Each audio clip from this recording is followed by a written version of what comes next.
नमस्कार दोस्तों, मैं रवि। मनी लाइफ में आपका स्वागत है। दोस्तों, पूरा मुस्लिम समाज पूरी दुनिया की अगर एक हो जाए तो इजराइल को सबक सिखाया जाता है। ये सिखाया जा सकता है, ये कहना है पाकिस्तान के डरपोक प्रधानमंत्री शहबाज शरीफ का। क्या कभी ऐसा हो सकता है? क्या सारे मुस्लिम संगठन पाकिस्तान का साथ दे सकते हैं?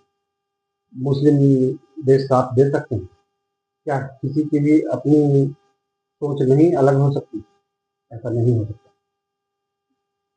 चीन ने ईरान पर हमले के लिए इजराइल की कड़ी आलोचना की है। रूस ने भी ईरान पर अपना समर्थन जताया है। अब उसको पड़ोसी देश पाकिस्तान का भी साथ मिल गया है, जो कि एक तरफ ईरान पर हमले के लिए वो अपनी जमीन अमेरिका को दे रहा है और ऊपर से फिर एक तरफ से ईरान का समर्थन भी कर रहा है। अरे, जब ऐसी बात है तो फिर ईरान अमेरिका को क्यों अपनी जमीन दे रहे हो ईरान के खिलाफ सैन्य बस बनाने के लिए, हमला करने के लिए? तो फिर ये दुर्मूल रवैया, दोहरा रवैया क्यों? क्यों अपना जो है साजो सामान बढ़ा रहा है? क्यों अपना जो रक्षा बजट है 20% बढ़ा रहा है? ईरान का समर्थन करना है तो फिर क्यों? आपको क्या है, अफगानिस्तान से डर है या तो इंडिया से डर है या ईरान से डर है? तो या आप जो रक्षा बजट बढ़ा रहे हो या भारत के लिए बढ़ा रहे हो या ईरान के लिए बढ़ा रहे हो? चाइना आपका मित्र देश है, अफगानिस्तान आपसे लड़ नहीं सकता, तो क्यों बढ़ा रहा है रक्षा बजट?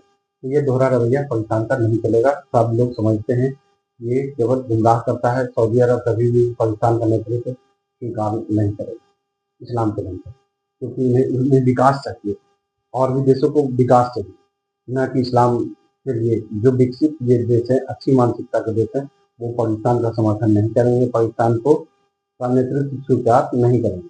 इजराइल के साथ सैन्य संघर्ष में उलझे ईरान को चीन और रूस के बाद पाकिस्तान के भी साथ मिल गया। पाकिस्तान के प्रधानमंत्री शहबाज शरीफ ने राष्ट्रपति मसूद पेज़ेश्कियान से बात कर अपनी एकजुटता प्रदर्शित की। शरीफ ने इजराइल के हमले को स्पष्ट तौर पर उकसावे वाली कार्रवाई बताया है और उसकी आलोचना की है। साथ ही उसने ये भी कहा है कि मुस्लिम वर्ल्ड इजराइल के खिलाफ एकजुटता की अपील करता है। इजराइल ने शुक्रवार को ईरान के परमाणु और सैन्य ठिकानों पर जबरदस्त हमले शुरू किए। इन हमलों में ईरान के कई वरिष्ठ सैन्य कमांडर और परमाणु वैज्ञानिक मारे गए। जवाबी हमले में इजराइल के प्रमुख शहर तेल अवीव में शहबाज शरीफ ने शनिवार को जबरदस्त हमला किया। शहबाज शरीफ ने शनिवार को ईरानी राष्ट्रपति पेज़ेश्कियान से फोन पर बातचीत करते हुए ईरान के खिलाफ इजराइल के हमले की कड़ी निंदा की। उन्होंने कहा है कि यह हमला ईरान की संप्रभुता और क्षेत्रीय अखंडता तथा संयुक्त राष्ट्र चार्टर एवं कानून का उल्लंघन है। शरीफ ने एक पर पोस्ट लिखा कि आज ईरान के राष्ट्रपति पेज़ेश्कियान से बात कर इजराइल के बेवजह किए गए हमले कर रहे ईरान के लोगों के साथ पाकिस्तान के अटूट एकजुटता व्यक्त की है। ईरान ने अपनी हिफाजत का अधिकार है। ईरान को अपनी हिफाजत का अधिकार है। पाकिस्तानी प्रधानमंत्री ने कहा कि राष्ट्र चार्टर के अनुच्छेद 51 के तहत ईरान को अपनी आत्मरक्षा का अधिकार है। इजराइल के हमले क्षेत्रीय एवं वैश्विक शांति तथा स्थिरता के लिए गंभीर खतरा है। रेडियो पाकिस्तान ने अपनी खबर में बताया कि शरीफ ने फिलिस्तीनियों के खिलाफ इजराइल के नरसंहार की भी कड़ी निंदा की है। शहबाज शरीफ ने अंतर्राष्ट्रीय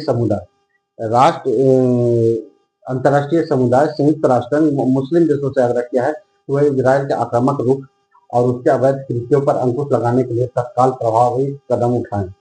उन्होंने कहा, पाकिस्तान क्षेत्र में शांति को बढ़ावा देने के लिए पूरी तरह से प्रतिबद्ध है। इस संदर्भ में अपनी भूमिका निभाने के लिए भी तैयार है। ईरानी राष्ट्रपति पेज़ेश्कियान ने कठिन समय में विशेष रूप से संयुक्त राष्ट्र सुरक्षा परिषद में ईरान का साथ और ईरान के समर्थन एकजुटता के लिए प्रधानमंत्री शरीफ को धन्यवाद दिया, क्योंकि दोनों की कभी पक्की नहीं है। उन्होंने शरीफ का यह भाव दोनों देशों के बीच घनिष्ठ संबंधों को दर्शाता है।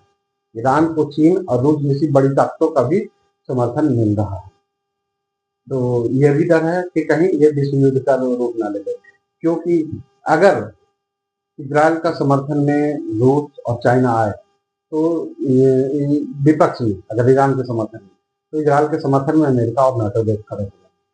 तो अमेरिका जब नाटो देश खड़े हो जाएंगे तो फिर ये तृतीय विश्व युद्ध की शुरुआत मानी जाएगी और ये एक बहुत बड़े स्तर तक ये युद्ध जा सकता है। तो दोस्तों, आप देख रहे थे मनी लाइव, मैं हूं रवि।